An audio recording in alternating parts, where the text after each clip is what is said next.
जय हिंद।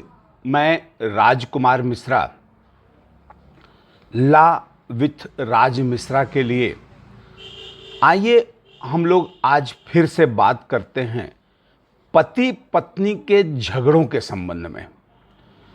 पति पत्नी के झगड़ों में मूलतः शुरू जिस भी किसी कारण से होता है, लेकिन पिसते इसमें बच्चे हैं।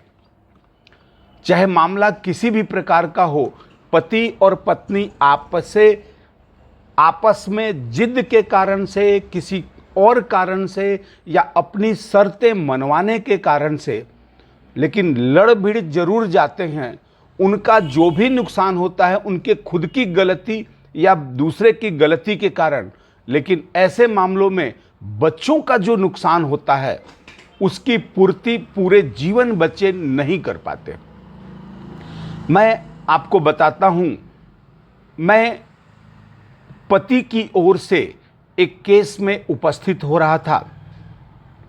पति शिलांग के थे, पत्नी छत्तीसगढ़ की थी। पति पत्नी का वैवाहिक जीवन एक साथ रहते हुए 21 साल रह चुके हैं। पिछले 2 वर्षों से विवाद चल रहा है। उनका वैवाहिक जीवन 23 वर्षों का हो चुका है। पिछले 2 वर्ष से पत्नी आकर मायके रह गई और वापस पति के पास जाना नहीं चाहती।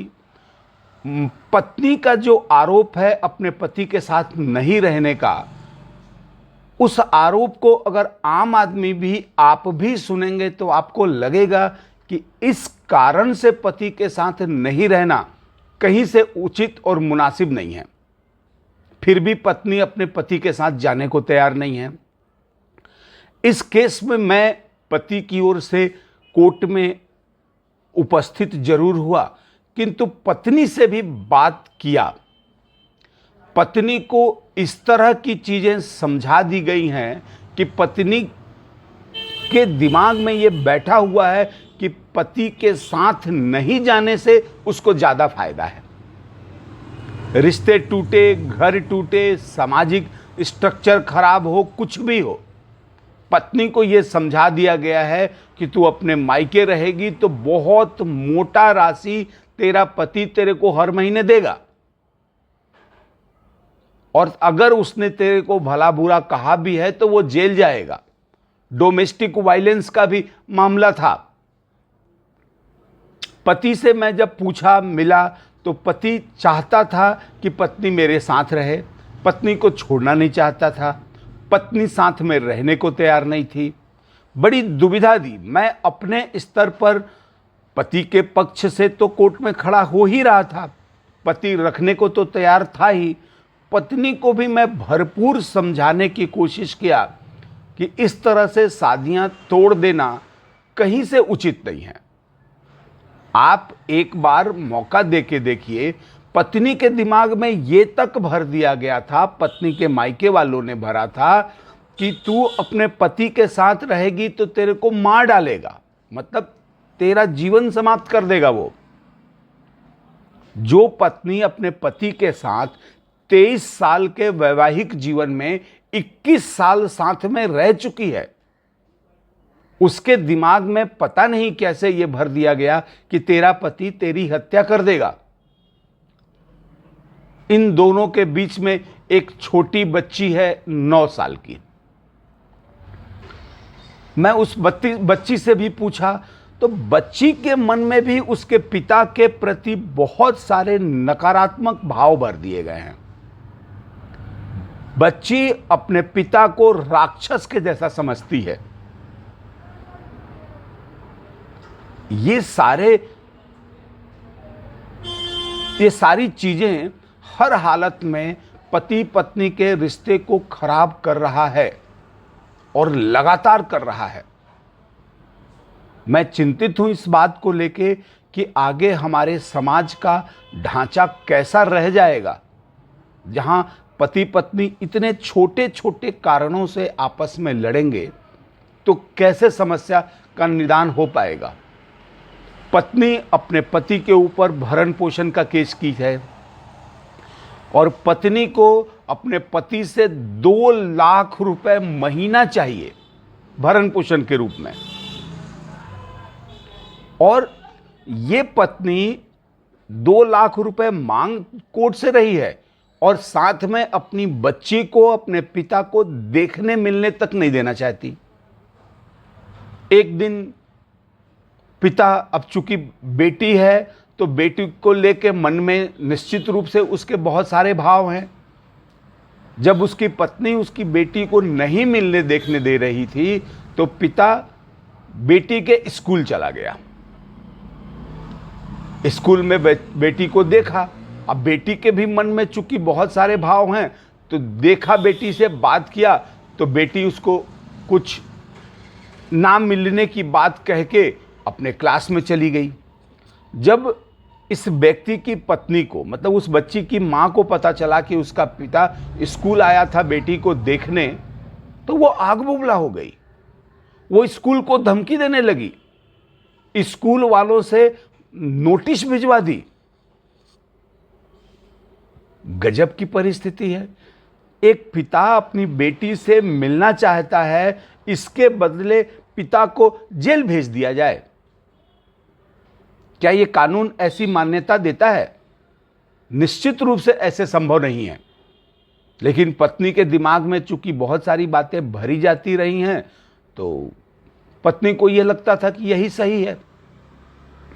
जब मुझे ये सब चीजें पता चला तो भरण पोषण का केस भले चल रहा था, भरण पोषण उसने फाइल कर दिया था, खुद ही डिवोर्स भी लेना चाहती थी। डोमेस्टिक वायलेंस मतलब घरेलू हिंसा से महिलाओं का संरक्षण अधिनियम 2005 की धारा भी लगाया था, उसने अलग केस किया हुआ था। जब मुझे पता चला तो मैं तो अवाक रह गया कि एक पिता से, जिससे आप अपनी बेटी के भरण पोषण की मांग कर रही हैं, भरण पोषण चाहिए, क्या ऐसा पिता जो अपनी बेटी को भरण पोषण देगा, क्या उससे मिल नहीं सकता? कानून में इसका प्रावधान है। कानून यह कहता है कि यदि कोई बच्चा अपनी पिता के पास है तो मां ये आवेदन कोर्ट में लगा सकती है। यदि कोर्ट में किसी भी प्रकार का केस पेंडिंग है तो ये आवेदन मां कोर्ट में लगा सकती है विजिटेशन राइट का, मतलब मुलाकात का अधिकार, अपने बच्चे से मिलने का अधिकार का आवेदन मां लगा सकती है। यदि बच्चा मां के साथ रह रहा है तो यह आवेदन पिता लगा सकता है। और कोर्ट हर हालत में बच्चे से उसके माता को या पिता को मिलाएगा ही मिलाएगा, मिलने का अधिकार देगा ही देगा। बस कुछ शर्तों को कोर्ट ध्यान रखती है कि बच्चा जिससे मिले उससे बच्चे के ऊपर मानसिक या शारीरिक कोई क्षति ना हो। निश्चित रूप से एक पिता अपने बच्चे को किस प्रकार की क्षति कर सकता है? उसको लेके घूमेगा, कुछ खिलाएगा पिलाएगा, झूला झूला देगा, कहीं मूवी दिखा देगा, कहीं घुमा फिरा देगा, कुछ भी, कुछ खिला पिला कुछ भी कर देगा। इससे क्षति क्या है? ऐसी स्थिति में मैं पिता के तरफ से ये आवेदन कोर्ट में फाइल किया। जब मैं कोर्ट में ये आवेदन फाइल किया और बहस करने लगा तो मां इतनी बेचैन हो गई, इतनी बेचैन, मां को सहा ही नहीं जा रहा था इस तरह के आवेदन को कोर्ट में पेश करने और इस पर मेरे बहस करने को। कोर्ट में लाती नहीं थी बच्चे को।